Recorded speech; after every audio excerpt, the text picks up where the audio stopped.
Hello friends, नमस्कार। मैं हूं संजय।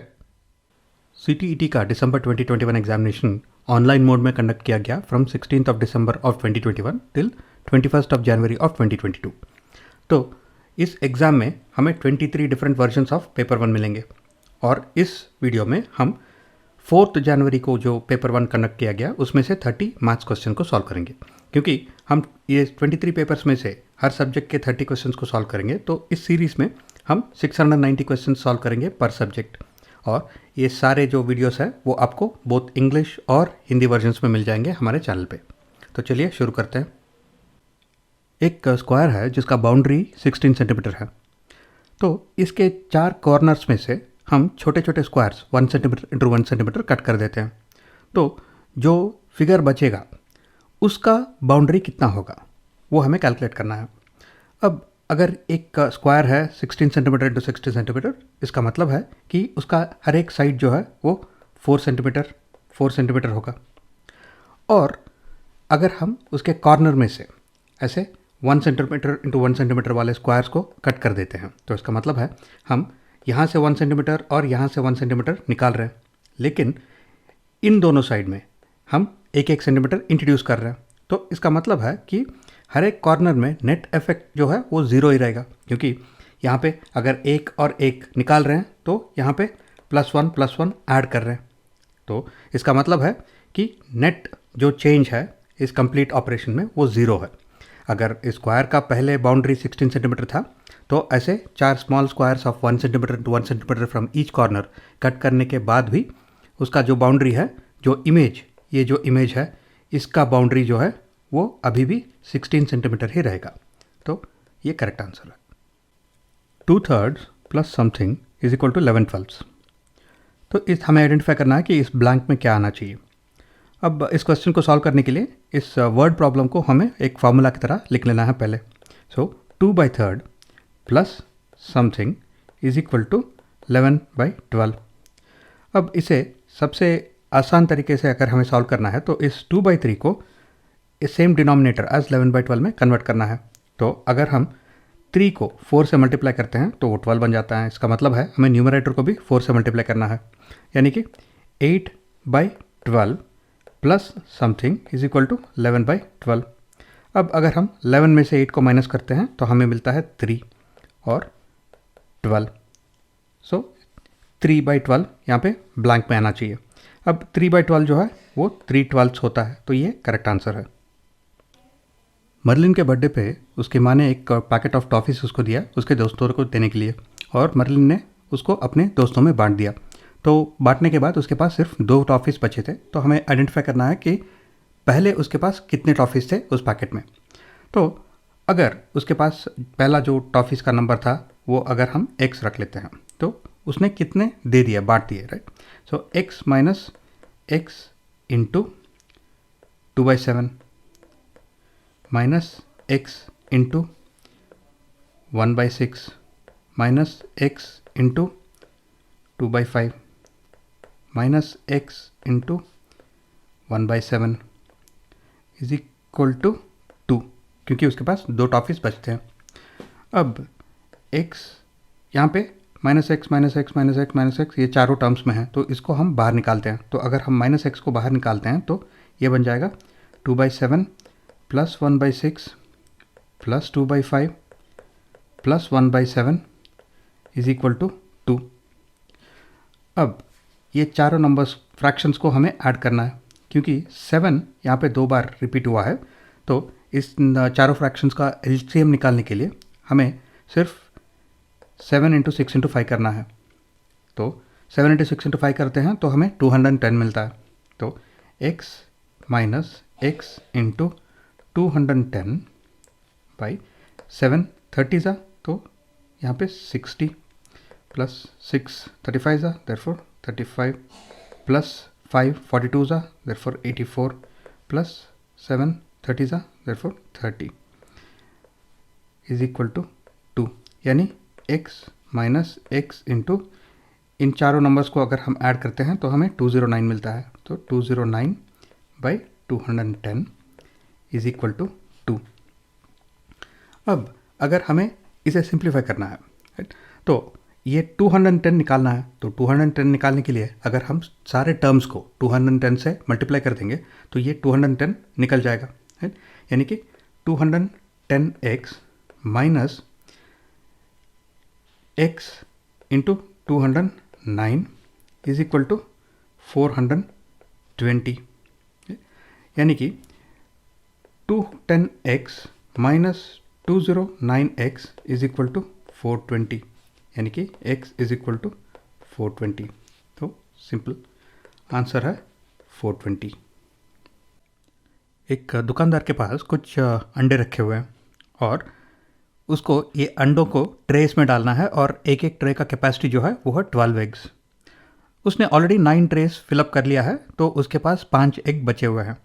तो अब 10वें ट्रे को भरने के लिए उसे और कितने एग्स की ज़रूरत है। अब कभी कभी ना क्वेश्चन में बहुत सारा इन्फॉर्मेशन दिया जाता है और ट्रिक यहाँ पे ये है कि अननेसेसरी इन्फॉर्मेशन को हमें इग्नोर करना है। यहाँ पे एक एक ट्रे का जो कैपेसिटी है वो है 12 एग्स, ये इन्फॉर्मेशन ज़रूरी है। उसके बाद उसने कितने ट्रेस ऑलरेडी फिलअप कर लिए हैं वो इन्फॉर्मेशन नेसेसरी नहीं है।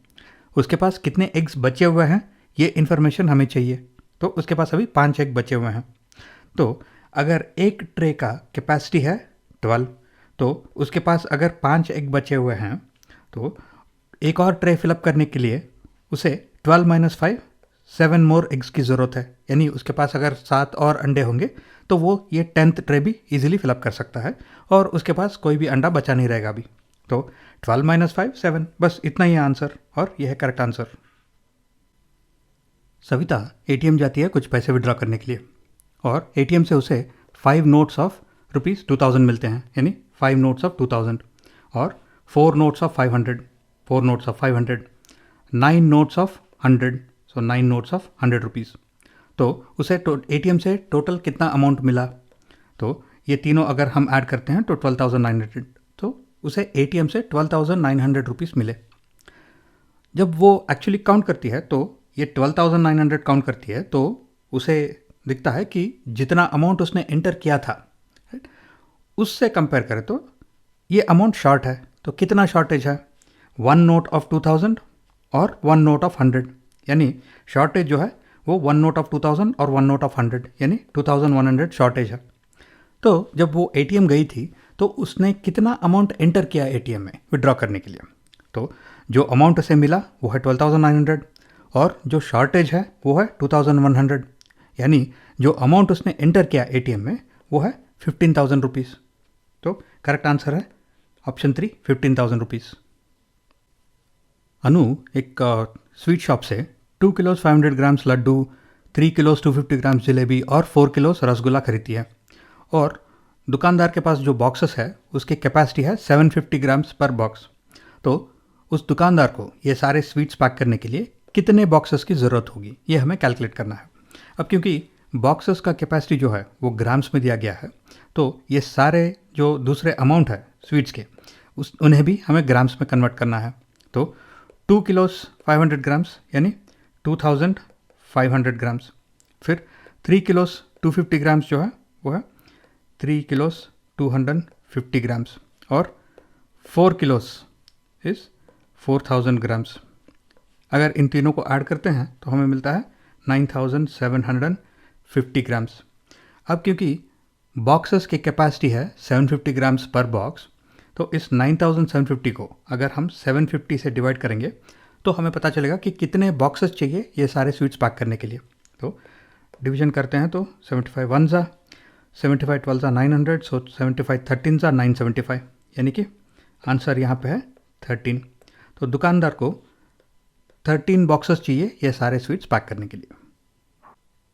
एक चौरास्ता क्रॉस रोड में कुछ ट्रैफिक लाइट्स लगे हुए हैं और ये 4 ट्रैफिक लाइट जो है वो 30 सेकेंड्स, 45 सेकेंड्स, 1 मिनट और 75 सेकेंड्स को चेंज होते हैं। तो 1:35 PM को ये सारे लाइट्स जो है वो एक ही बार को साइमल्टेनियसली चेंज हुए थे। तो अगली बार कब ये चारों लाइट साइमल्टेनियसली एक ही बार को चेंज होंगे वो हमें कैलकुलेट करना है। इसे कैलकुलेट करने के लिए सिंपल तरीका है, हमें इन चारों नंबर्स 30, 45, 1 मिनट और 75 सेकेंड्स का LCM लेना है। तो 30 सेकेंड्स, 45 सेकेंड्स, 1 मिनट यानी 60 सेकेंड्स और 75 सेकेंड्स। तो इनका अगर हम एलसीएम लेते हैं तो पहले हम 5 से डिवाइड करेंगे। 5 6 ज़ा, 5 9 ज़ा, 12 एंड 15। फिर 3 से करते हैं, 3 2 ज़ा 6, 3 3 ज़ा 9, 3 4 ज़ा 12, 3 5 ज़ा 15। फिर 2 से करते हैं, 2 1 ज़ा 2, 3, 2 2 ज़ा 4, 5।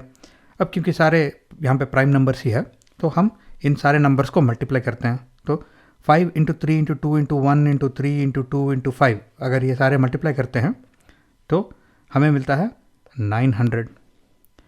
तो अब ये 900 जो है वो सेकेंड्स में है, हमें इसे मिनट्स में कन्वर्ट करना है। तो 900 डिवाइडेड बाय 60। तो 3 2 ज़ा 6, 3 3 ज़ा 9, 0 2 1 ज़ा 2 15 यानी कि 15 मिनट्स।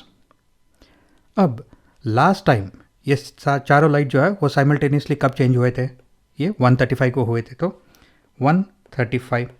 अब 135 को अगर हम 15 ऐड कर देंगे तो हमें मिलता है 150 यानी 150 पीएम को ये चारों लाइट जो है वो साइमल्टेनियसली एक ही बार फिर से चेंज होंगे।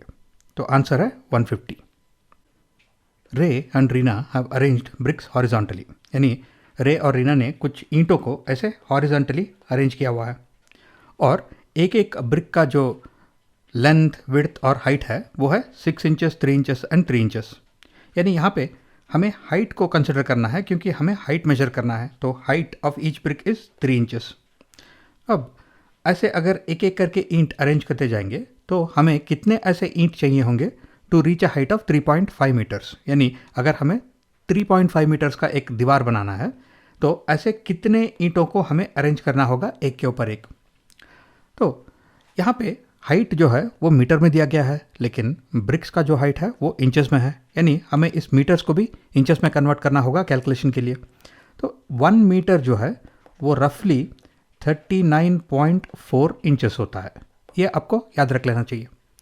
यानी कि 3.5 मीटर्स वुड बी 39.4 इंटू 3.5, तो ये रफली होता है 138।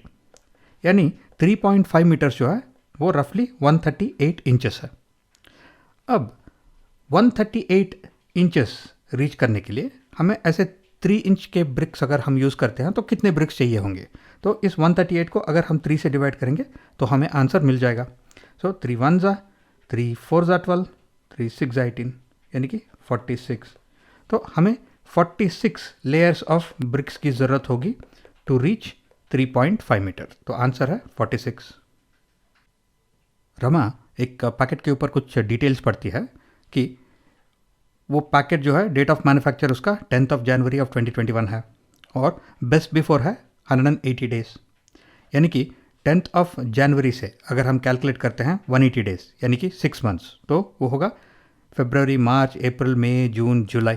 तो रफली around 10th of July of 2021 को ये पैकेट के कंटेंट्स एक्सपायर होंगे।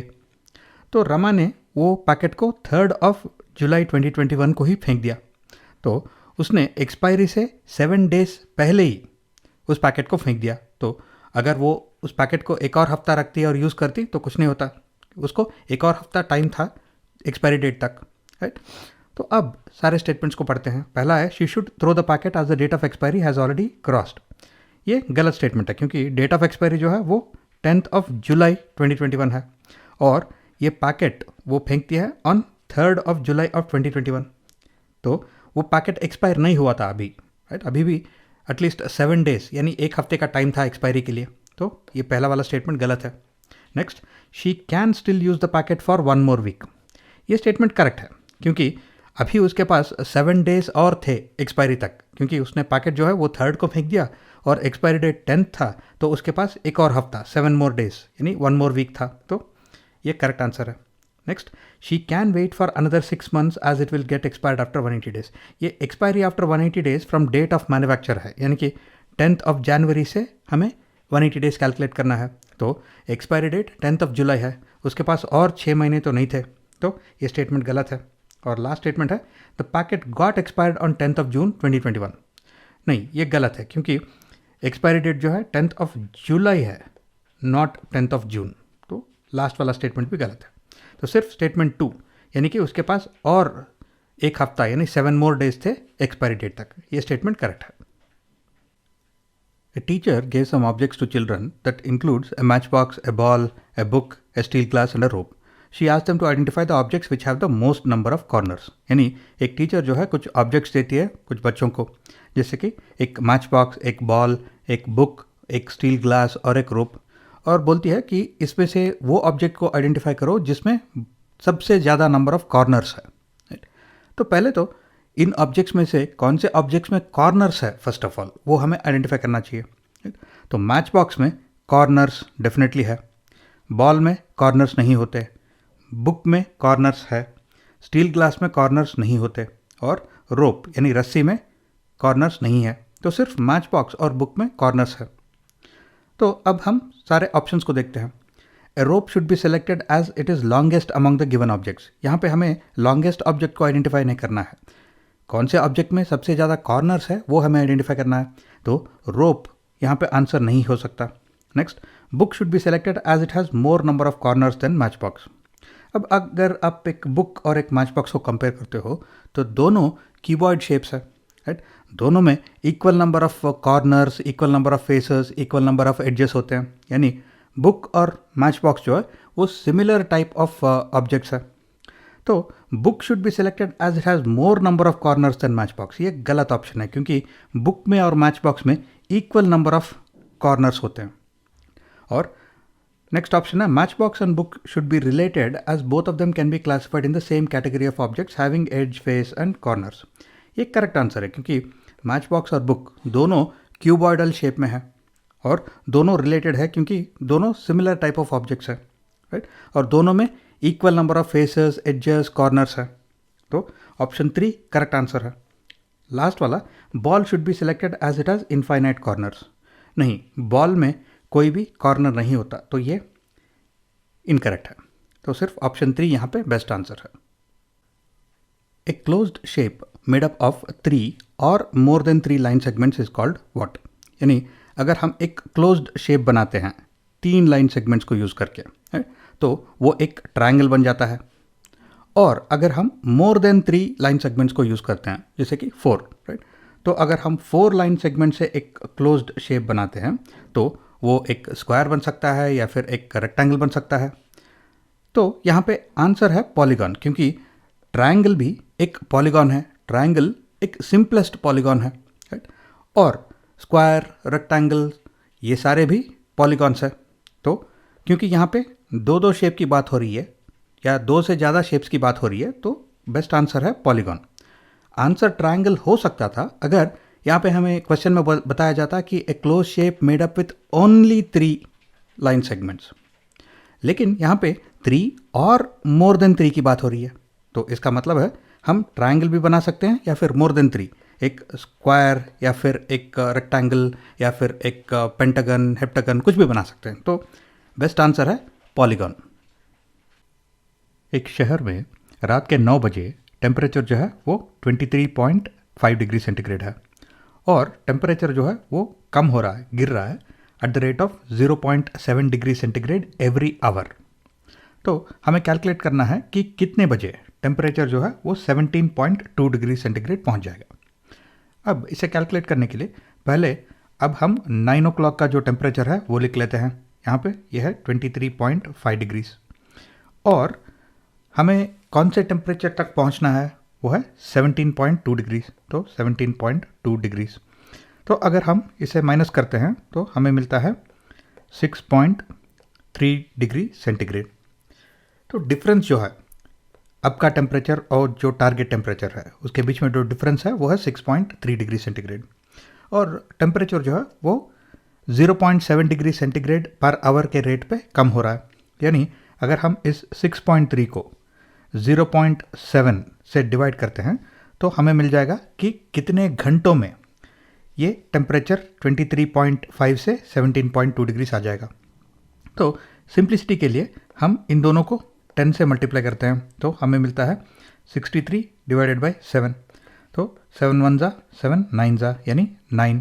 तो ये 9 आवर्स में टेम्परेचर जो है वो 23.5 डिग्री से 17.2 डिग्री तक पहुंच जाएगा। तो अब टाइम क्या है? टाइम है 9 PM। तो अगर हम इसे 9 आवर्स जोड़ देते हैं तो हमें मिलता है 6 AM। तो सुबह के 6 AM पे टेम्परेचर जो है वो 17.2 डिग्री पहुंच जाएगा।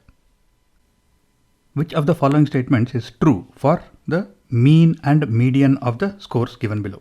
यानी हमें इन दिए गए नंबर्स के मीडियन और मीन दोनों को कैलकुलेट करना है और देखना है कि ये दिए गए 4 स्टेटमेंट्स में से कौन सा स्टेटमेंट करेक्ट है। अब पहले हम मीडियन कैलकुलेट कर लेंगे। मीडियन कैलकुलेट करने के लिए हमें इन नंबर्स को पहले असेंडिंग ऑर्डर में अरेंज कर लेना चाहिए। तो 1 1 8 13 15 15 20 और 23। तो मीडियन जो है वो अगर इस तरह से 4 का नंबर काउंट करते हैं और इस तरह से 4 नंबर काउंट करते हैं तो ये बीच में आना चाहिए मीडियन। अब अगर ऑड नंबर ऑफ स्कोर्स होते तो यहाँ पे जो बीच में वाला नंबर है वो हम मीडियन के तौर पे ले सकते थे, लेकिन यहाँ पे इवन नंबर्स है तो इसका मतलब है हमें ये 13 और 15 को ऐड करना है और उसे डिवाइड बाय 2 करना है ताकि इन दोनों के बीच में जो सेंटर नंबर है वो हम आइडेंटिफाई कर पाए। तो 13 और 15 होता है 28 और डिवाइडेड बाय 2 होता है 14। तो इसका मतलब है कि इन नंबर्स का जो मीडियन है वो है 14। अब मीन कैलकुलेट करते हैं। मीन कैलकुलेट करने के लिए हमें इन सारे नंबर्स का एवरेज निकालना है। तो इसका मतलब है अगर हम इन सारे नंबर्स को ऐड करते हैं तो हमें मिलता है 96 और यहाँ पे 8 स्कोर्स है तो इसका मतलब है हमें 96 को जो है 8 से डिवाइड करना है। 8 1 ज़ा 8 1 6 8 2 ज़ा 16। तो इन नंबर्स का जो मीन है एवरेज है वो है 12। तो अब स्टेटमेंट्स को देखते हैं। Mean is greater than the median, ये गलत स्टेटमेंट है क्योंकि मीन जो है वो मीडियन से स्मॉलर है। Median is greater than the mean, ये करेक्ट है क्योंकि 14 जो है वो 12 से बड़ा है। Both mean and median are equal, 12 और 14 इक्वल नहीं है तो ये गलत है। Median can not be determined as there are even number of scores. जैसे हमने देखा अगर इवन नंबर ऑफ स्कोर्स है तो भी हम मीडियन को डिटर्मिन कर सकते हैं, तो इसका मतलब है ये स्टेटमेंट भी गलत है। तो एक ही स्टेटमेंट करेक्ट है, वो है median is greater than the mean. The angles of rotation, that is rotational symmetry of an equilateral triangle are which of the following? अब ये rotational symmetry क्या होता है? अगर हम एक इमेज को रोटेट करते हैं और कितने डिग्रीज हमें उसे रोटेट करना होगा ताकि उसका अपीयरेंस वैसे की वैसा ही रहे, तो वो हमें कैलकुलेट करना है। अब इक्विलैटरल ट्रायंगल का मतलब क्या है? इक्विलैटरल ट्रायंगल का मतलब है कि तीनों साइड्स इक्वल है और तीनों एंगल्स भी इक्वल होंगे। तो अगर हमारे पास ऐसा एक इक्विलैटरल ट्रायंगल है तो यहाँ पे हमें ये पॉइंट ए जो है उसको यहाँ पे लेके आना है। तो कितना घुमाना पड़ेगा इस ट्रायंगल को अगर हमें पॉइंट ए को यहाँ से लाना है, राइट? तो क्योंकि 360 डिग्री से एक फुल सर्कल है और एक ट्रायंगल में 3 एंगल होते हैं, तो इसे अगर हम 3 से डिवाइड करते हैं तो हमें मिलता है 120। तो इसका मतलब है अगर हम 120 डिग्रीज घुमाते हैं इस ट्रायंगल को तो पॉइंट ए यहाँ से यहाँ पहुँच जाएगा और उसका अपीयरेंस चेंज नहीं रहेगा, राइट? वो ट्रायंगल अभी भी वैसा ही दिखेगा क्योंकि वो इक्विलैटरल ट्रायंगल है। तो पहला स्टेप है 120 डिग्रीज। अब ऑलरेडी हमें आंसर मिल चुका है क्योंकि पहला स्टेप सिर्फ ऑप्शन 3 में 120 डिग्रीज बोल रहा है। अब बाकी भी हम कैलकुलेट करके देख लेते हैं। नेक्स्ट, अगर हमें पॉइंट ए को यहाँ से यहाँ लेके आना है तो हमें फिर से 120 डिग्रीज इस ट्रायंगल को घुमाना पड़ेगा। और तीसरे स्टेप में अगर हमें पॉइंट ए को यहाँ से यहाँ लेके आना है तो फिर से हमें 120 डिग्रीज इसे घुमाना पड़ेगा। तो पहला स्टेप जो था वो 120 डिग्रीज था, तो 120 डिग्रीज। नेक्स्ट स्टेप जो है वो 120 प्लस 120, राइट? यानी कि 240 डिग्रीज हो गया। तो 240 डिग्रीज यहाँ पे है। और तीसरा स्टेप जो है वो 240 प्लस 120 यानी 360 डिग्रीज, यानी एक फुल सर्कल, राइट? तो ये हो गया 360। तो ऑप्शन 3 जो है वो करेक्ट आंसर है। Identify the next term in the given pattern. यानी कि ये एक सिंपल पैटर्न रिकग्निशन क्वेश्चन है। तो यहाँ पे हमें 4 टर्म्स दिए गए हैं, तो हमें आइडेंटिफाई करना है कि यहाँ पे जो ब्लैंक स्पेस है वहाँ पे कौन सा टर्म आता है। अब चारों टर्म्स को अगर हम कंपेयर करते हैं तो लास्ट वाला जो कैरेक्टर है वो है ए, बी, सी, डी, तो यहाँ पे ई आना चाहिए। तो इसका मतलब है ऑप्शन 3 और ऑप्शन 4 हम एलिमिनेट कर देंगे क्योंकि वो वी से एंड होते हैं और हमें यहाँ पे ई से एंड होना है। नेक्स्ट, अगर हम ये अल्फ़ाबेट्स को देखते हैं तो यहाँ पे Z, Y, X, W, यानी यहाँ पे रिवर्स में अल्फ़ाबेट्स चल रहे हैं, यानी कि W से पहले जो आता है अल्फ़ाबेट्स में वो यहाँ पे आना चाहिए, तो वो हो गया V। तो यहाँ पे हम देख सकते हैं कि दोनों में V है, राइट। तो इसका मतलब है हम करेक्ट ट्रैक पे हैं। नेक्स्ट, हम नंबर्स पे आते हैं। तो पहले था 1, उसको 3 ऐड किया गया तो वो 4 बन गया। अब 4 को 5 जोड़ दिया गया तो वो 9 बन जाता है, और 9 को अगर 7 ऐड करते हैं तो वो 16 बन जाता है। तो यहाँ पे हम देख सकते हैं कि ये कॉन्जिक्यूटिव ऑड नंबर्स है, यानी कि हमें 16 को 9 ऐड करना पड़ेगा और हमें यहाँ पे आंसर मिल जाएगा। तो 16 + 9 होता है 25, यानी कि जो नेक्स्ट टर्म है इस सीरीज में वो है 25VE, यानी ऑप्शन 2 जो है वो करेक्ट आंसर है। Which of the following is not a stage और level of Van Hiele's theory of geometrical reasoning, यानी Van Hiele's theory of geometrical reasoning में उन्होंने 5 स्टेजेस या लेवल्स की बात की थी। तो दिए गए ऑप्शंस में से कौन सा उन 5 लेवल्स या स्टेजेस में नहीं आता, ये हमें आइडेंटिफाई करना है।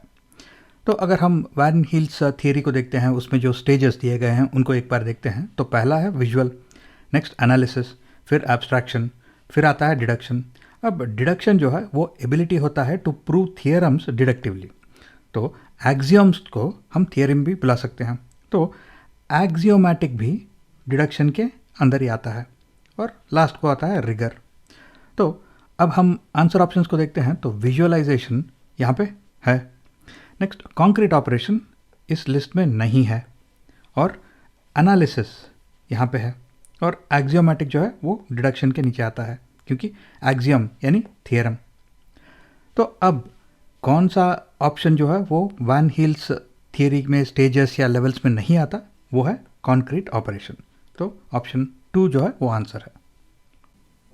इस क्वेश्चन में हमें आइडेंटिफाई करना है कि इन 4 options A, B, C, D में से कौन सा ऑप्शंस जो है वो कंटिन्यूस एंड कॉम्प्रहेंसिव एवेल्यूएशन के तहत आते हैं इन मैथमेटिक्स। तो CDP सिलेबस के वीडियोस में हमने already continuous and comprehensive evaluation के बारे में एक डिटेल डिस्कशन किया हुआ है, और उसमें हमने देखा कि अगर एवेल्यूएशन जो है वो कंटिन्यूस हो रहा है और कॉम्प्रहेंसिवली हो रहा है तो वो कंटिन्यूस एंड कॉम्प्रहेंसिव एवेल्यूएशन होता है। कंटिन्यूस यानी आप पूरा साल बच्चे को एवेल्यूएट कर रहे हो, और टीचिंग लर्निंग प्रोसेस से इंटीग्रेट करके आप एवेल्यूएशन कर रहे हो। सिर्फ एक टेस्ट या फिर एक असेसमेंट नहीं दे रहे हो, बल्कि पूरा साल through out the teaching learning process आप कंटिन्यूसली उसको एवेल्यूएट कर रहे हो, तो ये होता है कंटिन्यूस। और अगर एक एक बच्चे का जो एवेल्यूएशन है वो आप डिटेल में करते हो, इन डेप्थ करते हो, राइट, कि बच्चा क्या ठीक कर रहा है, क्या ठीक नहीं कर रहा है, वो किस लिए वो नहीं सीख पा रहा है, क्या सब्जेक्ट्स में वो अच्छा स्कोर कर पा रहा है, तो अगर डिटेल में आप अगर उसका एवेल्यूएशन करते हो तो वो होता है कॉम्प्रहेंसिव। तो एवेल्यूएशन अगर कंटिन्यूसली होता है पूरा साल और कॉम्प्रहेंसिवली होता है इन डिटेल, तो वो कंटिन्यूस एंड कॉम्प्रहेंसिव एवेल्यूएशन है। अब continuous and comprehensive evaluation CDP में भी सेम है, EVS में भी सेम है, और मैथमेटिक्स में भी सेम है। जब हम ये सारे स्टेटमेंट्स को पढ़ते हैं तो स्टेटमेंट B जो है वो बोल रहा है only the collective progress of the class in terms of percentage of students failed और पास, यानी कि क्लास के सारे स्टूडेंट्स को अगर आप एक टेस्ट देते हो और वो टेस्ट के हिसाब से आप ये डिसाइड करते हो कि कौन सा बच्चा पास है, कौन सा बच्चा फेल है, और आप एक परसेंटेज लेते हो अक्रॉस द क्लास, तो आप ये कंटिन्यूसली यहाँ पे असेसमेंट नहीं कर रहे हो, क्योंकि सिर्फ एक टेस्ट या फिर एक एग्ज़ाम देके आप बच्चे को पास या फिर फेल बता रहे हो। और ये कॉम्प्रहेंसिव भी नहीं है क्योंकि आप कलेक्टिवली कलेक्ट कर रहे हो इन्फॉर्मेशन, यानी पूरे क्लास में आप बता रहे हो कि कितना परसेंटेज पास है या फेल है। आप इन डिटेल हर बच्चे का एवेल्यूएशन नहीं कर रहे हो, तो इसका मतलब है ये कॉम्प्रहेंसिव भी नहीं है। तो अगर B कंटिन्यूस भी नहीं है और कॉम्प्रहेंसिव भी नहीं है, तो हम सारे वो ऑप्शंस को एलिमिनेट कर सकते हैं जिनमें बी है। तो ऑप्शन 1 को हम एलिमिनेट कर देंगे, ऑप्शन 2 को भी एलिमिनेट कर देंगे और ऑप्शन 4 को भी एलिमिनेट कर देंगे क्योंकि इनमें बी है। तो सिर्फ एक ही ऑप्शन बचता है ए एंड सी, और ये करेक्ट आंसर होना चाहिए। अगर ए को पढ़ते हैं तो detailed feedback of the students conceptual understanding, यानी कि आप कॉम्प्रहेंसिवली बच्चे को एवेल्यूएट कर रहे हो, डिटेल्ड फीडबैक। और सी बोलता है progress of the students through out the year, यानी एक टेस्ट या फिर एक असेसमेंट के बेसिस पे आप एवेल्यूएशन नहीं कर रहे हो, बल्कि continuously through out the year आप एवेल्यूएशन कर रहे हो। तो इसका मतलब है ए एंड सी जो है वो कंटिन्यूस एंड कॉम्प्रहेंसिव एवेल्यूएशन के तहत आते हैं। तो ऑप्शन सी करेक्ट आंसर है। स्कूल में आपने नोटिस किया होगा कि बच्चों को एक एक्टिविटी दिया जाता है अबाउट मेकिंग मैप्स, वो भी मैथमेटिक्स क्लास में या फिर ईवीएस क्लास में। तो अब ये जो मैप बनाने का एक्टिविटी है, मैपिंग, तो यहाँ पे 4 स्टेटमेंट दिए गए हैं। अब हमें आइडेंटिफाई करना है कि इनमें से कौन सा स्टेटमेंट जो है वो नॉट ट्रू यानी गलत है मैपिंग के बारे में। तो अगर पहला स्टेटमेंट देखते हैं, mapping forms the basis for many topics in higher mathematics, ये करेक्ट स्टेटमेंट है। ये करेक्ट इसलिए क्योंकि अगर आप ट्रिग्नोमेट्री देखते हो तो मैपिंग ट्रिग्नोमेट्री में भी यूज़ किया जाता है, यानी कि mapping forms the basis for many topics in higher mathematics. और मैपिंग स्ट्रेंथन्स स्पेशल थिंकिंग, यानी आप एक 2D या 3D स्पेस में सोचने का प्रैक्टिस कर रहे हो कि यहाँ से मैं जब निकलता हूँ तो मुझे किस तरफ टर्न करना चाहिए और वहाँ से कितने डिस्टेंस चलना चाहिए, फिर कौन सा टर्न लेना चाहिए। तो इस तरह से आप 2 डायमेंशन या फिर 3 डायमेंशन में सोच रहे हो, और इसके वजह से बच्चों का जो स्पेशल थिंकिंग है वो स्ट्रेंथन होता है थ्रू मैपिंग एक्टिविटीज़। तो ये भी करेक्ट स्टेटमेंट है। Next, mapping promotes proportional thinking, ये भी करेक्ट स्टेटमेंट है क्योंकि जब हम मैप बनाते हैं तो हम ऐसे कुछ प्रोपोर्शंस के बारे में सोचते हैं कि अगर स्कूल का एरिया इतना है तो इसमें मेरा क्लासरूम का एरिया इतना है, राइट, और इसके मुकाबले मेरा घर का एरिया जो है वो इतना है। तो इस तरह से हम प्रोपोर्शंस में सोचने की प्रैक्टिस करते हैं। तो मैपिंग प्रमोट्स प्रोपोर्शनल थिंकिंग, ये भी करेक्ट है। अब लास्ट वाला जो स्टेटमेंट है वो बोल रहा है mapping only includes drawing a map of one's surroundings, ये गलत स्टेटमेंट है क्योंकि अगर आप इस मैपिंग एक्टिविटी को देखते हो तो बच्चों को कहा जाता है कि आप क्लासरूम का मैप बनाओ, या फिर आप किस तरह से घर से स्कूल आते हो तो वो रूट का मैप बनाओ, या फिर किस तरह से आप घर से मार्केट जाते हो उसका मैप बनाओ। तो ऐसे मैपिंग एक्टिविटी में बहुत सारे किस्म के मैप को बनाए जाते हैं क्लासरूम में, राइट। तो mapping does not include only drawing maps of one surroundings, right. जो हमारे इमीडिएट इर्द गिर्द है सिर्फ उसका मैप नहीं बनाते बच्चे, बल्कि बहुत सारे जो प्रीवियस एक्सपीरियंसेस है उसके बारे में भी मैप्स बनाते हैं, और कभी कभी काल्पनिक मैप्स भी बना सकते हैं कि आप एक स्कूल का मैप बनाओ, या फिर आप बनाओ एक मैप की किस तरह से प्लेग्राउंड को ऑर्गेनाइज करना चाहिए। तो ऐसे आप बच्चों को अपना इमेजिनेशन यूज़ करने के लिए भी इनकरेज कर सकते हो इस मैपिंग एक्टिविटी में। तो mapping only includes drawing a map of on surroundings, ये गलत स्टेटमेंट है, और हमें क्योंकि यहाँ पे नॉट ट्रू आइडेंटिफाई करना है तो ऑप्शन 4 जो है वो गलत है और नॉट ट्रू है। Which of the following is a close ended question, यानी कि हमें आइडेंटिफाई करना है कि इनमें से कौन सा एक क्लोज एंडेड क्वेश्चन है। अब आपको याद रखना है कि अगर एक क्वेश्चन का सिर्फ एक ही करेक्ट आंसर है तो वो क्लोज एंडेड क्वेश्चन होता है। अगर एक क्वेश्चन के बहुत सारे करेक्ट आंसर्स हो सकते हैं तो वो ओपन एंडेड क्वेश्चन होता है। अब जो पहला ऑप्शन है वो बोल रहा है list 5 3 digit numbers that have the digit 5 in the tenth place, यानी ये 150 हो सकता है, 151, 152, 153। तो ये सीरीज़ को हम कंटिन्यू कर सकते हैं, या फिर 250, 251, 252। तो ऐसे हम कई सारे नंबर्स लिख सकते हैं जहाँ पे डिजिट 5 जो है वो टेंथ प्लेस में है और वो 3 डिजिट नंबर्स है, राइट। तो इस क्वेश्चन के बहुत सारे करेक्ट आंसर्स हो सकते हैं, तो ये ओपन एंडेड क्वेश्चन है। Next, draw a shape where the sum of all the sides is 36 centimetre, यानी हम यहाँ पे एक स्क्वायर लिख सकते हैं, रेक्टेंगल, ट्राइंगल। तो ऐसे कई सारे शेप्स हम लिख सकते हैं जिनके साइड्स को अगर हम ऐड करते हैं तो वो 36 सेंटीमीटर आता है, तो ये भी ओपन एंडेड है। Next, write 5 whole numbers between 178 to 184। अब 178 जो है वो लोअर लिमिट है और 184 जो है वो अपर लिमिट है। तो इन दोनों के बीच में से हमें 5 होल नंबर्स लिखने हैं। तो इनके बीच में कौन से नंबर्स आते हैं? 179, 180, 181, 182 और 183। तो यहाँ पे सिर्फ 5 ही तो होल नंबर है। तो इस क्वेश्चन का सिर्फ एक ही आंसर हो सकता है। तो ये क्लोज एंडेड क्वेश्चन है। List 2 sets of 5 numbers that have a sum of 50। तो ऐसे हम बहुत सारे सेट ऑफ 5 नंबर्स को ऐड कर सकते हैं जिनका सम जो है वो 50 होता है। यानी इस क्वेश्चन के भी कई सारे करेक्ट आंसर हो सकते हैं। तो ये ओपन एंडेड है। तो दिए गए ऑप्शंस में से सिर्फ ऑप्शन सी जो है वो क्लोज एंडेड है, क्योंकि इसका सिर्फ एक ही आंसर है। तो यहाँ पे close ended question option C है। इनमें से कौन सा ऑप्शन वो एक टाइप और यूटिलिटी ऑफ नंबर नहीं है, ये हमें आइडेंटिफाई करना है। विकिपीडिया में एक आर्टिकल है list of types of numbers. उस आर्टिकल में कई सारे टाइप्स ऑफ नंबर्स और यूटिलिटीज़ ऑफ नंबर्स के बारे में डिस्कस किया गया है। आपको वो आर्टिकल एक बार ज़रूर पढ़ लेना चाहिए, क्योंकि वो एक अच्छा सा पिक्चर देता है कि कितने टाइप्स ऑफ नंबर्स और कितने यूटिलिटीज़ ऑफ नंबर्स है। यहाँ पे कार्डिनल नंबर जो है वो काउंटिंग के लिए इस्तेमाल होता है। यानी कि अगर हम काउंट कर रहे हैं 1, 2, 3, 4, 5, तो ये कार्डिनल नंबर होता है। अब ऑर्डिनल नंबर जो है वो ऑर्डर के लिए होता है।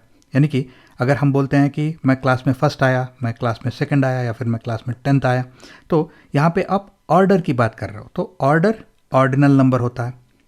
और अगर वो नंबर को एक नाम के तरह इस्तेमाल किया जा रहा है, जैसे कि अगर हम सेक्शन 420 की बात करते हैं, तो वो 420 जो है वो उस सेक्शन का नाम है। तो नॉमिनल जो है वो नेम के लिए इस्तेमाल किया जाता है। तो यहाँ पे कार्डिनल नंबर एक टाइप और यूटिलिटी ऑफ नंबर है, ऑर्डिनल नंबर भी एक टाइप और यूटिलिटी ऑफ नंबर है, और नॉमिनल नंबर भी एक type and utility of number है। तो इनमें से कौन सा एक यूटिलिटी या फिर टाइप ऑफ नंबर नहीं है? वो है option 3। While teaching about measurement of length, यानी एक क्लासरूम में टीचर मेजरमेंट ऑफ लेंथ के बारे में कुछ लेसन पढ़ा रही है और उस क्लासरूम में बच्चों से एक एक्टिविटी करवाती है जिसमें वो बोलती है कि आपका जो टेबल है या फिर बेंच है उसको अपने हाथों को यूज़ करके और कुछ पेपर क्लिप्स को यूज़ करके मेजर करो और स्केल का इस्तेमाल नहीं करना यहाँ पे। तो इस एक्टिविटी के पीछे जो मोस्ट अप्रोप्रिएट रीज़न है वो हमें आइडेंटिफाई करना है। अब ये मोस्ट अप्रोप्रिएट रीज़न यहाँ पे क्यों दिया गया है? क्योंकि अगर आप सारे ऑप्शंस को एक बार पढ़ते हो तो आप देख सकते हो कि एक से ज़्यादा स्टेटमेंट जो है वो शायद करेक्ट है यहाँ पे, राइट? बट सिर्फ वो स्टेटमेंट करेक्ट होने की वजह से वो करेक्ट आंसर नहीं बन जाता। हमें मोस्ट अप्रोप्रिएट यानी स्ट्रॉन्गेस्ट और बेस्ट ऑप्शन को चूज़ करना है। जैसे कि पहला स्टेटमेंट बोलता है she wants to engage the students in hands on activity because it is interesting for students. ये करेक्ट स्टेटमेंट है शायद, क्योंकि अगर आप बच्चे से बोलते हो कि अपने हाथों को यूज़ करके या फिर पेपर क्लिप्स को यूज़ करके ये टेबल को मेजर करो तो वो इंटरेस्टिंग होगा, शायद कुछ फन एक्टिविटी होगा। तो ये स्टेटमेंट तो करेक्ट है, लेकिन ये करेक्ट आंसर नहीं है क्योंकि ये मोस्ट अप्रोप्रिएट नहीं है। Next, she wants her students to learn how to measure length correctly using paper clips. ये स्टेटमेंट ही गलत है। ये स्टेटमेंट गलत इसलिए है क्योंकि पेपर क्लिप्स जो है वो 3 सेंटीमीटर के हो सकते हैं, 5 सेंटीमीटर के हो सकते हैं, 8 सेंटीमीटर के हो सकते हैं। तो क्योंकि पेपर क्लिप्स का जो लेंथ है वो भी स्टैंडर्डाइज नहीं है, तो उन्हें यूज़ करके आप कैसे करेक्टली लेंथ मेजर करोगे, राइट? तो ये स्टेटमेंट ही गलत है। Next, she wants her students to practice old ways of measurement using objects. अब हाँ, बच्चों को बताना ज़रूरी है कि पहले ज़माने में किस तरह से मेजरमेंट किया जाता था यूजिंग ऑब्जेक्ट्स, लेकिन यहाँ पे उनसे वो ओल्ड टेक्निक या फिर ओल्ड वेज जो है वो यहाँ पे प्रैक्टिस नहीं करवाया जा रहा है। तो ये स्टेटमेंट गलत है। लास्ट वाला है she wants students to understand the need for a standard unit for measurement. ये करेक्ट स्टेटमेंट है, क्योंकि अगर एक बच्चे के हाथ छोटे हैं तो उसको शायद 10 हाथ लगेंगे to measure the length, right? और कुछ बच्चे को अगर हाथ थोड़े बड़े हैं तो वो बच्चा बोलेगा कि ये बेंच का जो मेजरमेंट है, टेबल का जो मेजरमेंट है वो 8 हैंड्स है। और कोई बहुत ही छोटा बच्चा है और उसके हाथ बहुत ही नन्हे नन्हे हैं तो वो बोलता है कि इस बेंच को मेजर किया मैंने और ये एक्चुअली 12 हैंड्स है। तो इस तरह से क्योंकि हाथ अलग अलग होते हैं, ये स्टैंडर्डाइज नहीं है, राइट? तो एक स्टैंडर्ड यूनिट अगर हम यूज़ करते हैं तो वो एक्चुअली एक प्रॉपर मेजरमेंट होता है। जैसे कि अगर हम स्केल का इस्तेमाल करते हैं तो अगर आप मेजर करते तो भी उतना लेंथ आता और मैं मेजर करता तो भी उतना लेंथ आता, तो उसे बोलते हैं स्टैंडर्डाइज यूनिट, राइट।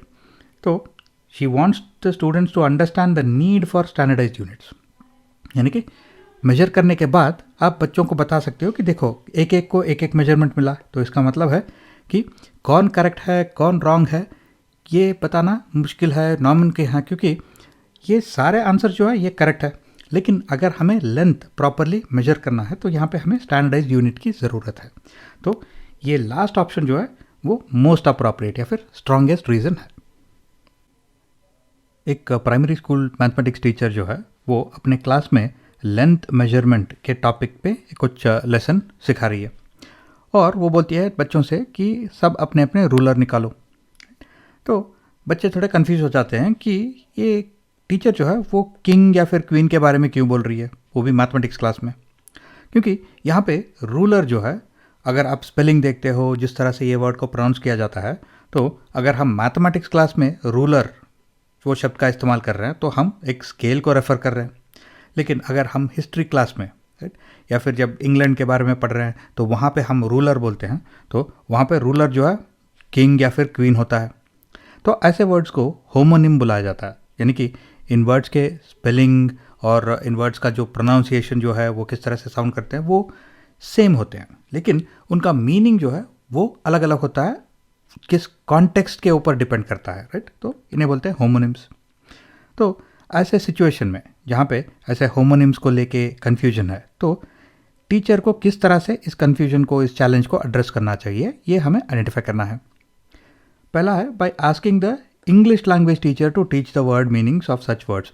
अब आप मैथमेटिक्स टीचर हो, यहाँ पे रूलर ये वर्ड को मैथमेटिक्स क्लास में यूज़ किया जा रहा है, तो आप अपना जो रिस्पॉन्सिबिलिटी है बच्चों को सिखाने का, जो आपका रिस्पॉन्सिबिलिटी है वो आप इंग्लिश टीचर के ऊपर नहीं डाल सकते, तो ये गलत स्टेटमेंट है। Next, teacher should draw the attention of the students the specific meaning being used in the mathematical context whenever such words appear in teaching. ये करेक्ट आंसर है, क्योंकि अगर सेम वर्ड को हम हिस्ट्री क्लास में use करते हैं तो वहाँ पे उसका मीनिंग किंग या फिर क्वीन हो सकता है। यहाँ पे मैथमेटिक्स कॉन्टेक्स्ट में, मैथमेटिक्स क्लास में रूलर का मतलब स्केल होता है। तो टीचर को ये अपॉर्चुनिटी लेना चाहिए बच्चों को सिखाने के लिए कि किस तरह से कुछ वर्ड्स के मीनिंग जो है वो बदल जाता है डिपेंडिंग ऑन द कॉन्टेक्स्ट जिसमें वो वर्ड्स को यूज़ किया जा रहा है। तो ये करेक्ट स्टेटमेंट है। नेक्स्ट दोनों स्टेटमेंट्स को भी एक बार पढ़ लेते हैं। नेक्स्ट वाला बोल रहा है teacher should prepare a list of such words with their meanings and ask students to memorize them. अब ये मेमोराइज ये वर्ड देखते ही आपको इमीडिएटली आइडेंटिफाई करना चाहिए कि ये गलत स्टेटमेंट है। ये इसलिए क्योंकि मेमोराइजेशन यानी रट्टा मारना जो है वो एनईपी या फिर एनसीएफ देखते हैं तो दोनों में यह बताया गया है कि ये मेमोराइजेशन को इनकरेज नहीं करना चाहिए, क्योंकि बच्चों को अंडरस्टैंडिंग आना चाहिए, मेमोराइजेशन नहीं। तो मेमोराइज ये वर्ड देखते ही इसे हम गलत स्टेटमेंट डिक्लेयर कर सकते हैं। Next, teacher should ignore this as the students will eventually learn. अब कोई भी क्लास में अगर बच्चे कुछ गलती कर रहे हैं, उनका कुछ कन्फ्यूजन है, तो टीचर को इग्नोर तो नहीं करना चाहिए, तो ये गलत स्टेटमेंट है। तो ऑप्शन 2 जो है वो बेस्ट ऑप्शन है यहाँ पे। एक क्लास 3 की मैथमेटिक्स टीचर है जो एक प्रॉब्लम बच्चों से पूछती है अपने क्लास में, if I subtract 2 ones from 2 10s तो आंसर क्या होगा। 2 10s का मतलब है 10 + 10 यानी 20, और 2 ones का मतलब है 1 + 1 यानी 2। तो अगर वो 2 10s में से 2 ones को सब्ट्रैक्ट करती है तो आंसर होता है 18, राइट। और क्लास में से एक बच्चा बोलता है कि आंसर इज़ 0, राइट। तो इस सिचुएशन में टीचर को क्या करना चाहिए ये हमें आइडेंटिफाई करना है। अब अगर बच्चा बोल रहा है 0 तो इसका मतलब है कि बच्चों को कॉन्सेप्ट्स ठीक से समझ में नहीं आए हैं, राइट। उस बच्चे को हो सकता है, फिर और भी बच्चे हो सकते हैं जिनको बेसिक कॉन्सेप्ट जो है वो ठीक से समझ में नहीं आए हैं। That is concept of face value and place value, क्योंकि वो समझ रहे हैं कि 2 ones और 2 10s जो है वो सेम है, तभी तो आंसर 0 आएगा। तो अगर पहला ऑप्शन देखते हैं, the answer given by the student is correct. अब ये गलत स्टेटमेंट है क्योंकि आंसर 18 होना चाहिए और बच्चे ने बोला कि आंसर इज़ 0, तो ये गलत स्टेटमेंट है। Next, teacher should give 10 similar problems to practice. अगर बच्चों के कॉन्सेप्ट्स वीक है, उनको फंडामेंटल्स ही ठीक से समझ में नहीं आए हैं about place value and face value, और वो यहाँ पे गलती कर रहे हैं, राइट, तो अगर आप ऐसे ही सिमिलर प्रॉब्लम्स दोगे 10 प्रॉब्लम्स, तो वो सेम मिस्टेक को रिपीट करते रहेंगे। तो इसका ये प्रैक्टिस करने से उनके बेसिक कॉन्सेप्ट्स तो क्लियर नहीं हो जाएंगे, तो ये गलत स्टेटमेंट है। Next, teacher should ignore the response of the student. अब ये इग्नोर वर्ड देखते ही हमें आइडेंटिफाई कर लेना चाहिए कि ये स्टेटमेंट गलत है, क्योंकि अगर टीचर बच्चों के गलतियों को, बच्चों के एरर्स को अगर वो इग्नोर कर रही है, राइट, तो इसका मतलब है teacher is not doing the work she is suppose to be teaching, right, वो ठीक से नहीं सिखा रही है क्योंकि वो इग्नोर कर रही है। तो ये इग्नोर वर्ड देखते ही हमें आइडेंटिफाई कर लेना चाहिए कि ये गलत स्टेटमेंट है। अब हमारे पास सिर्फ एक ही स्टेटमेंट बचा हुआ है, दैट इज़ ऑप्शन 2। ये बोलता है कि teacher should use concrete materials to strengthen the concept of place value in student. हाँ, ये करेक्ट स्टेटमेंट है, क्योंकि कुछ कॉन्क्रीट मटेरियल्स यूज़ करके, कुछ एग्जाम्पल्स यूज़ करके, राइट, अगर टीचर बच्चों के प्लेस वैल्यू और फेस वैल्यू का जो कॉन्सेप्ट है वो स्ट्रेंथन करती है, तो बच्चे आगे जाके बहुत सारे प्रॉब्लम्स आसानी से सॉल्व कर पाएंगे, क्योंकि उनको बेसिक्स कॉन्सेप्ट जो है वो ठीक से समझ में आए हैं। तो स्टेटमेंट 2 जो है वो यहाँ पे करेक्ट आंसर है। एक टीचर अपने क्लासरूम के लिए एक concept of addition of fractions के ऊपर एक लेसन को प्लान कर रही है, राइट। तो इस लेसन में वो कुछ रेक्टेंगुलर स्ट्रिप फोल्डिंग का इस्तेमाल करेगी, तो वो एक्टिविटी के लिए वो कुछ रेडी कर रही है। तो the above activity is an example of what, right. तो हमें आइडेंटिफाई करना है कि ये पूरा जो एक्टिविटी है जहाँ पे टीचर एक लेसन को प्लान कर रही है, right, on the concept of addition, और उसके लिए कुछ एक्टिविटी रेडी कर रही है विथ रेक्टेंगुलर स्ट्रिप फोल्डिंग्स, तो हमें आइडेंटिफाई करना है कि ये एक्टिविटी जो है ये पूरा इसमें से कौन सा ऑप्शन है। अब अगर एक टिपिकल टीचिंग लर्निंग प्रोसेस को देखते हैं, तो पहले होता है आपका प्लानिंग स्टेज, क्योंकि आपको प्लान करना पड़ता है कि आप क्या सिखाओगे बच्चों को, किस तरह से सिखाओगे, कौन से एक्टिविटीज आप कंडक्ट करोगे, राइट, तो होता है प्लानिंग स्टेज। फिर बाद में आप एक्चुअली टीचिंग लर्निंग करते हो, तो ये होता है कंटेंट डिलीवरी या फिर टीचिंग लर्निंग स्टेज। और उसके बाद में आप असेसमेंट करते हो, राइट, यानी आप एवेल्युएट करते हो कि ये कंटेंट डिलीवरी जो टीचिंग एंड लर्निंग आपने किया हुआ है ये कितना इफेक्टिव है, बच्चों ने कितना सीखा। तो पहला होता है प्लानिंग स्टेज, जिसे हम प्री कंटेंट एक्टिविटी बोल सकते हैं। नेक्स्ट होता है जो actual delivery of the teaching learning होता है, वो है कंटेंट फेज। और नेक्स्ट जो असेसमेंट कर रहे हो वो होता है पोस्ट कंटेंट फेज, राइट। तो यहाँ पे ये वेस्टेज ऑफ टाइम तो नहीं है, तो हमें आइडेंटिफाई करना है कि क्या ये एक्टिविटी जो है वो प्री में आता है, कंटेंट में आता है, या फिर पोस्ट कंटेंट में आता है। अब अगर हम क्वेश्चन को एक और बार गौर से पढ़ते हैं, तो यहाँ पे एक बड़ा क्लू दिया गया है कि टीचर अभी भी उस लेसन को प्लान कर रही है, प्लानिंग यानी कि प्लानिंग स्टेज में है, इसका मतलब है ये प्री कंटेंट एक्टिविटी है। तो ऑप्शन 3 जो है वो करेक्ट आंसर है। Which one of the following is the most important characteristic of a good mathematics textbook at primary level? यानी प्राइमरी लेवल पे जो मैथमेटिक्स टेक्स्ट बुक है उसका मोस्ट इंपॉर्टेंट, सबसे इंपॉर्टेंट कैरेक्टरिस्टिक कौन सा है, ये हमें आइडेंटिफाई करना है।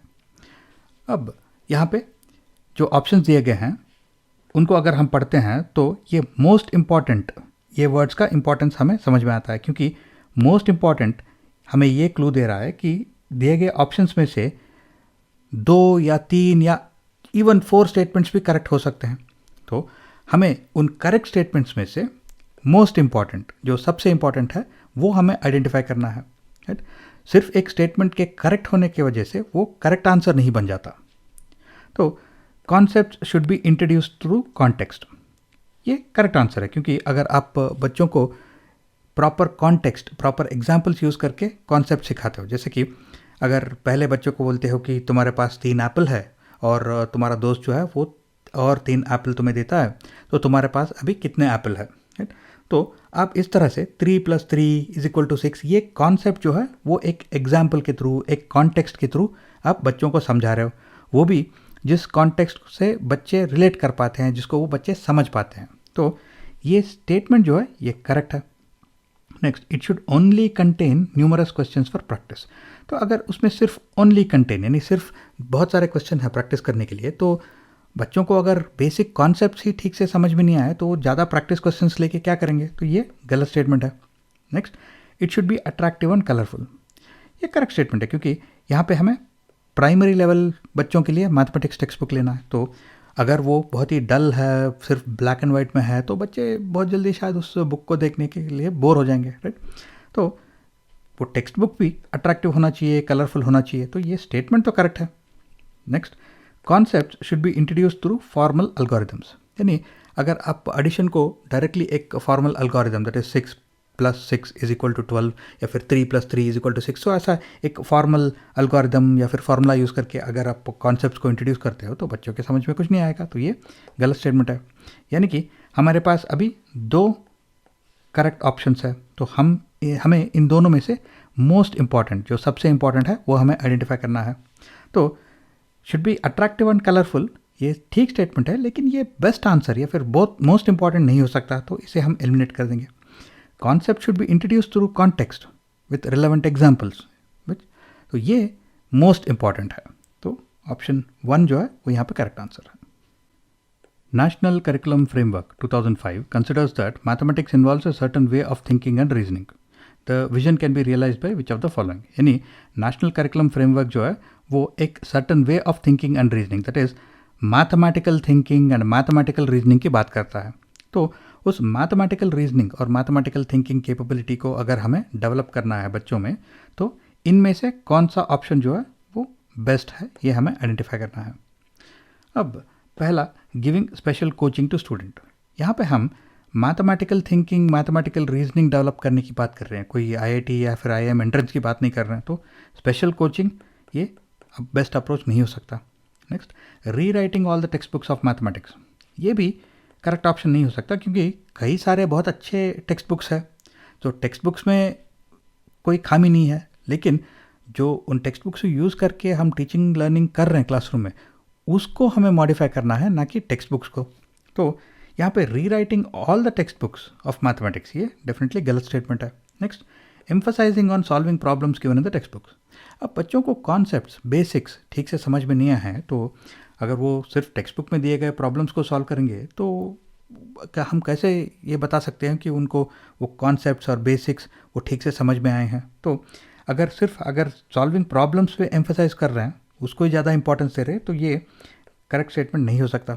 तो हमारे पास सिर्फ स्टेटमेंट 2 बचा हुआ है, जो ये बोलता है कि हमें एक एक्सप्लोरेटरी अप्रोच का इस्तेमाल करना चाहिए। एक्सप्लोरेटरी यानी वो कॉन्सेप्ट को हमें एक्सप्लोर करना चाहिए क्लासरूम में, और connecting concepts to real life, यानी कि अगर आप बच्चों को क्लासरूम में मनी के बारे में सिखा रहे हो, तो वो जो कॉन्सेप्ट है, कॉन्सेप्ट ऑफ मनी, अगर उनको कुछ एग्जाम्पल देते हो कि कैसे वो दुकान में जाके पैसे दे के चॉकलेट खरीदते हैं, कैसे उनके पेरेंट्स मनी यूज़ करके उनके लिए टॉयज़ खरीदते हैं, तो आप इन कॉन्सेप्ट्स को कुछ रियल लाइफ सिचुएशन से आप जोड़ रहे हो, ताकि बच्चों को ठीक से समझ में आए वो कॉन्सेप्ट, तो ये करेक्ट है। Next, involving students in the discussion, ये भी करेक्ट है, क्योंकि डिस्कशंस के थ्रू बच्चे एक दूसरे से सीख पाते हैं, और वो डिस्कशंस के द्वारा टीचर को भी पता चलता है कि बच्चों के कॉन्सेप्ट्स कितने स्ट्रांग है, उनको कितने समझ में आया है, राइट। तो बच्चे अगर इस सब्जेक्ट को, इस टॉपिक को क्लासरूम में डिस्कस कर रहे हैं, तो ये अच्छी बात है। तो ऑप्शन 2 जो है ये बेस्ट अप्रोच है, यानी कि आप इस कॉन्सेप्ट्स को, इस थियरी को रियल लाइफ सिचुएशन के साथ आप जोड़ रहे हो, और बच्चों को भी आप क्लासरूम में डिस्कशन में पार्टिसिपेट करने के लिए इनकरेज कर रहे हो, तो ये बेस्ट आंसर है। एज ए मैथमेटिक्स एजुकेटर, यानी अगर आप एक मैथमेटिक्स एक्सपर्ट हो, एक एक्सपर्ट टीचर हो, बहुत ही एक्सपीरियंस टीचर हो, तो जो नए टीचर्स या फिर प्रॉस्पेक्टिव टीचर्स हैं, जो टीचर बनने वाले हैं, उनको आप किस तरह का एडवाइस दोगे जिसके थ्रू वो अपने क्लासरूम्स में जो मैथमेटिक्स में जो बच्चों का परफॉर्मेंस है उसको वो इम्प्रूव कर सके। यानी कि इनमें से कौन सा जो है वो एक बेस्ट एडवाइस होगा फॉर प्रॉस्पेक्टिव टीचर्स। तो पहला है, get children as many books as possible for practice work. अब बच्चों के बेसिक कॉन्सेप्ट्स ही ठीक नहीं हैं, उनको ठीक से समझ में नहीं आए हैं जो बेसिक फंडामेंटल्स है, तो अगर आप उन्हें बहुत सारे बुक्स दोगे, बहुत सारा उनसे प्रैक्टिस करवाओगे, तो इससे ये तो ज़रूरी नहीं है कि उनको बेसिक कॉन्सेप्ट समझ में आए हैं, राइट।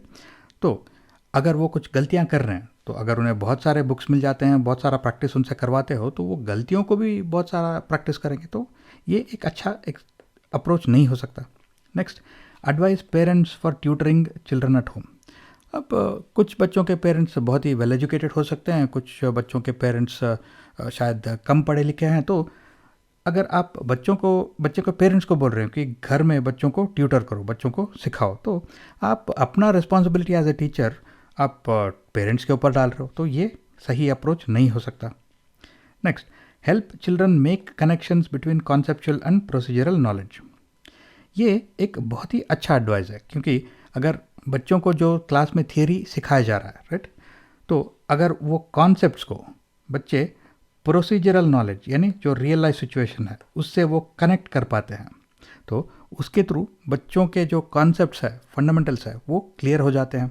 और जब वो फंडामेंटल्स क्लियर हो जाते हैं, उसके बाद में अगर आप कुछ और सिखाते हो, उनको बहुत सारे बुक्स देते हो फॉर प्रैक्टिस वर्क, तो वो सब वो ठीक कर लेंगे। तो पहला स्टेप जो है वो है कि उनके फंडामेंटल्स, उनके बेसिक कॉन्सेप्ट जो है वो क्लियर होने चाहिए। और अगर वो उन कॉन्सेप्ट्स को रियल लाइफ सिचुएशन के साथ कनेक्ट कर पाते हैं, तो that is the best way to learn. तो ये आपका एडवाइस होना चाहिए एज ए मैथमेटिक्स एजुकेटर। तो ऑप्शन 3 जो है वो करेक्ट आंसर है। लास्ट वाला, plan remedial classes for teachers at the end of the year, यानी साल के बिगिनिंग में ही अगर आप प्लान कर रहे हो कि हाँ साल के अंत में जो स्टूडेंट्स जो पिकअप नहीं कर पाए उनके लिए कुछ रेमेडियल क्लासेस, एक्स्ट्रा क्लासेस आप लगवाओगे, तो इसका मतलब है कि आप अभी जो करना है वो तो नहीं कर रहे हो, बस आगे की प्लान कर रहे हो कि ये सारे बच्चे जो ठीक से नहीं पिकअप कर पाएंगे उनको किस तरह से आप एक्स्ट्रा कोचिंग दोगे। तो ये डेफिनेटली करेक्ट अप्रोच नहीं हो सकता। तो ऑप्शन 3 यहाँ पे करेक्ट आंसर है। यहाँ पे एक स्टेटमेंट दिया गया है कि teacher acts as a facilitator and help students to discover relationships and seek patterns for themselves. This statement is most suited with which of the following, यानी ये स्टेटमेंट अगर हम पढ़ते हैं तो ये स्टेटमेंट इनमें से कौन सा एक प्रोसेस या फिर मेथोडोलॉजी को डिस्क्राइब कर रहा है, ये हमें आइडेंटिफाई करना चाहिए। अब टीचर जो है वो सिर्फ एक फैसिलिटेटर का काम कर रही है, वो यहाँ पे कुछ लेक्चर नहीं झाड़ रही है या फिर वो कुछ डेमोन्स्ट्रेशन नहीं दे रही है। तो यहाँ पे वो सिर्फ फैसिलिटेट कर रही है ताकि बच्चे कुछ एक्टिविटीज़ में इंगेज कर रहे हैं या फिर डिस्कशंस कर रहे हैं और खुद कुछ रिलेशनशिप्स को वो डिस्कवर कर रहे हैं, राइट, और कुछ पैटर्न्स को वो आइडेंटिफाई कर रहे हैं, और ये सब कुछ वो खुद कर रहे हैं फॉर देमसेल्व्स, राइट। ये टीचर उनसे नहीं करवा रही है, ये एक्टिविटीज़ के थ्रू बच्चे खुद कुछ सीख रहे हैं, कुछ समझ रहे हैं। तो अगर हम एक एग्जाम्पल देखते हैं, जैसे कि क्लास में अगर आप कुछ बहुत सारे एग्जाम्पल देते हो कि बच्चे जब शॉपिंग के लिए जाते हैं फॉर टॉयज़, तो वो पैसे उनको देने पड़ते हैं दुकानदार को, तब वो दुकानदार उनको वो टॉय देगा। पेरेंट्स जब शॉपिंग के लिए जाते हैं फॉर मिल्क, तो वहाँ पे भी हमें पेमेंट करना होता है मनी, राइट। और कुछ एसेंशियल एक्टिविटीज़, कुछ एसेंशियल आर्टिकल्स अगर हमें ख़रीदने हैं तो वहाँ पे भी पैसों का इस्तेमाल होता है। अगर हमें मूवी देखने जाना है तो वहाँ पे भी पैसों का इस्तेमाल होता है। तो ऐसे कई सारे एग्जाम्पल्स अगर हम देखते हैं, और इसके थ्रू बच्चे जो कॉन्सेप्ट ऑफ मनी को रियल लाइफ एक्टिविटीज़ के साथ जोड़ पाते हैं, और ऐसे कई सारे एग्जाम्पल्स को ऐड करके अगर हम एक जनरलाइज्ड कंक्लूजन पे आते हैं, अच्छा अगर तुम्हें कुछ गुड्स या फिर सर्विस चाहिए, यानी अगर तुम्हें कुछ खरीदना है या फिर कुछ सर्विस, जैसे कि एक मूवी देखना है, तो उन सब के लिए जो है पैसे लगते हैं। तो ऐसे कई सारे एग्जाम्पल्स को लेके हम एक कॉन्क्रीट कंक्लूजन पे आ गए हैं, राइट। तो इसे बोलते हैं इंडक्टिव मेथड। तो ये रोल प्ले नहीं है, ये एनालिटिकल मेथड नहीं है, क्योंकि यहाँ पे कुछ एनालिसिस नहीं हो रहा है, और यहाँ पे कोई डेमोन्स्ट्रेशन भी नहीं दिया जा रहा है, क्योंकि टीचर सिर्फ एक फैसिलिटेटर का काम कर रही है। तो यहाँ पे बेस्ट आंसर है इंडक्टिव मेथड, यानी आप कई सारे एग्जाम्पल्स को यूज़ करके, राइट, आप कॉन्सेप्ट्स को समझा रहे हो बच्चों को, और बच्चों के मन में नॉलेज को आप इंड्यूस कर रहे हो। तो ये होता है इंडक्टिव मेथड। एक प्राइमरी क्लास टीचर जो है वो अपने क्लास के बच्चों को बोलता है कि कुछ डेटा कलेक्ट करो on number of boys and girls जो कि क्लास 5 में पढ़ रहे हैं तुम्हारे नेबरहुड में, यानी कि तुम्हारे घर के आसपास जो और भी लोग रहते हैं, तो उन घरों में कितने बॉयज़ हैं, कितने गर्ल्स हैं जो कि क्लास 5 में पढ़ रहे हैं, उसके बारे में डेटा कलेक्ट करने को आपने बोला है अपने क्लास के बच्चों को। तो इनमें से कौन सा जो स्टेटमेंट है वो इस एक्टिविटी को अप्रोप्रिएटली डिस्क्राइब करता है, इस एक्टिविटी के रीज़न को, पर्पस को। तो to make students aware of gender differences in their neighbourhood, ये एक्टिविटी जब कंडक्ट कर रहे हैं स्टूडेंट्स, तो उसके बेसिस पे उनको शायद कुछ थॉट्स आ सकते हैं अबाउट जेंडर डिफरेंसेस, लेकिन यहाँ पे ये इस एक्टिविटी का मेन पर्पस नहीं हो सकता, राइट? तो ये गलत है। Next, to make children familiar with their community. जब बच्चे ये सारे घरों को जाएंगे इन्फॉर्मेशन कलेक्ट करने के लिए, क्वेश्चंस पूछने के लिए, तो उसके थ्रू अपने कम्युनिटी से भी वो कुछ फेमिलियर हो जाएंगे, राइट? तो ये एक आउटकम है of this activity, right? But ये इस एक्टिविटी का मेन पर्पस नहीं हो सकता, तो ये भी गलत है। Next, to give holiday homework to students. ये स्टेटमेंट ही गलत है ना, क्योंकि यहाँ पे आप कुछ एक्टिविटी करा रहे हो, कुछ डेटा कलेक्शन करवा रहे हो, ना कि उनको हॉलीडे होमवर्क दे रहे हो, तो ये स्टेटमेंट गलत है। तो सिर्फ एक ही ऑप्शन बचता है, that is to introduce the concept of data handling. अब यहाँ पे ऑलरेडी क्वेश्चन में हमें एक क्लू दिया गया है, डेटा। तो यहाँ पे बेस्ट आंसर यहीं पे हो सकता है, क्योंकि यहाँ पे भी डेटा की बात हो रही है। और यहाँ पे इस एक्टिविटी के थ्रू आप बच्चों को सिखा रहे हो कि किस तरह से वो अलग अलग सोर्सेस से, राइट, डेटा कलेक्ट करेंगे पहले, और किस तरह से वो अलग अलग सोर्सेस से मिले हुए डेटा को ऐड करेंगे ताकि एक कंसोलिडेटेड वो लिस्ट बन जाए, और फिर बाद में उसको एनालाइज करके हम उस डेटा से इंफॉर्मेशन निकालेंगे कि कितने बॉयज़ और कितने गर्ल्स हैं उनके नेबरहुड में जो कि क्लास 5 में पढ़ रहे हैं। तो इस तरह से आप इस एक्टिविटी के थ्रू बच्चों को कॉन्सेप्ट ऑफ डेटा हैंडलिंग सिखा रहे हो। तो इसमें पहला स्टेप जो होता है वो है डेटा कलेक्शन, और उसके बाद में आप उसको किस तरह से एनालाइज करना है वो सिखाएंगे। तो ऑप्शन 2 जो है यहाँ पे बेस्ट आंसर है। Which of the following is not one of the steps of problem solving given by Polya. यानी पॉलिया ने जो प्रॉब्लम सॉल्विंग स्टेप्स जो उन्होंने डिस्क्राइब किया है, तो इनमें से कौन से उन स्टेप्स में नहीं है, ये हमें आइडेंटिफाई करना है। अगर हम पॉलिया के बताए हुए स्टेप्स को देखते हैं, तो पहला है अंडरस्टैंड द प्रॉब्लम। अगर आप प्रॉब्लम को नहीं समझेंगे, अंडरस्टैंड नहीं करेंगे, तो आप वहाँ से आगे बढ़ ही नहीं सकते। तो पहला है अंडरस्टैंड द प्रॉब्लम। फिर आपको एक प्लान डिवाइस करना है कि आपके अंडरस्टैंडिंग के बेसिस पे कि उस प्रॉब्लम को किस तरह से सॉल्व करेंगे। नेक्स्ट, उस प्लान को आपको एग्जीक्यूट करना है, यानी कैरी आउट द प्लान। उसके बाद में आपको रिवाइज करना है और एक्सटेंड करना है आपके लर्निंग को। इसे हम रिफ्लेक्शन या फिर लुकिंग बैक भी बोलते हैं। तो यहाँ पे ऑप्शन 1 अंडरस्टैंडिंग द प्रॉब्लम जो है वो इस लिस्ट में है, डिवाइस ए प्लान इस लिस्ट में है, कैरी आउट द प्लान इस लिस्ट में है, रिक्रिएट द प्लान जो है इस लिस्ट में नहीं है, और हमें नॉट को आइडेंटिफाई करना है, तो ये है नॉट। तो ये करेक्ट आंसर है। और इसी के साथ हमने इस क्वेश्चन पेपर के 30 क्वेश्चंस को सॉल्व कर लिए हैं। अगर आपके कुछ क्वेश्चंस या फिर फीडबैक है तो नीचे कमेंट सेक्शन में डाल दीजिएगा, और इस वीडियो को एक लाइक दे दीजिए और हमारे चैनल को सब्सक्राइब कर लीजिए। और अगर आपके दोस्त ऐसे ही एग्ज़ाम के लिए प्रिपेयर कर रहे हैं तो ये वीडियो उनके साथ भी शेयर कर लीजिएगा। तो मैं आपसे फिर से मिलता हूँ अगले वीडियो में, जिसमें हम और भी क्वेश्चन पेपर से प्रॉब्लम्स को सॉल्व करेंगे। So till then, take care, stay safe.